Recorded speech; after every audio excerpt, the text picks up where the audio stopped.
бүгүн түштөн кийин ушул жаңылык чыгат, сиздер менден угуп атасыздар. Дайыма талкуу борборунда жүргөн ынтымак ордодогу фигуралардын бири Эдил Байсалов кызматтан кете турганын жарыялады. Бул тууралуу ал Бишкекте белгилүү коомдук ишмер Салижан Жигитовго арналган эскерүү иш-чарасында айтты.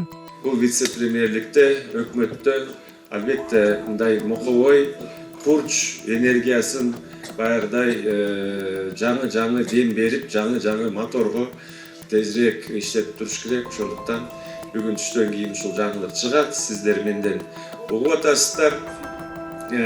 Ошо несиз? Балки айтып көрөйүн. Бийликтин эң ишенимдүү кадрларынын бири делген Эдил Байсаловдун айрым билдирүүлөрү коомчулукта кызуу талкууларды жаратып келген. Маселен, ал мугалимдердин 15-20%-ын алсыз звено катары аныктап иштен кетирүүнү, артуучуларды көчөдөн тандап келүүнү сунуштаган. Буга мугалимдер катуу ыза болушкан.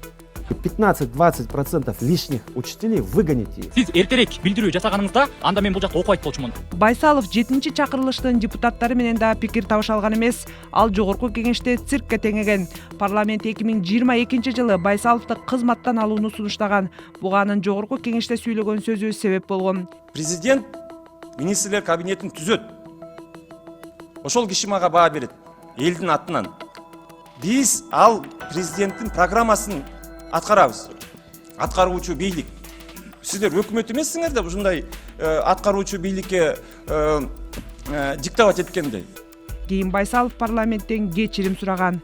Кандайдыр бир эмоцияга алдырып, ашыкча сөздөр менен мына бүгүн ошондой бир сөздөр болгон үчүн бүгүн дагы бир жолу расмий түрдө урматтуу төрага, урматтуу Нурлан Тургунбекович, урматтуу депутаттар, кечирим сураймын. Жапаров Ташиевдин тандеминин бузулушу боюнча алгачкылардан болуп комментарий берген жападан жалгыз аткаминер. Ал кийинки шайлоодо да Жапаров жеңишке жетерин ишенимдүү айтып келген. Даст Бог, наш народ переизберет нашего президента, я в этом уверен. Вопрос только там, это будет 75%, 85% или 90%. В любом случае он переизберется. Ошентип Эдил Байсалов 2021-жылдын октябрь айынан бери вице-премьерлик кызматты аркалады. Марттын ортосунан тарта ал кызматын тапшырары айтылып жаткан. Бир күн мурда Байсалов АКШга элчи болуп дайындалары тууралуу маалыматтар чыккан. АКШдагы элчилик кызмат 3 айга жакын убакыттан бери бош турат.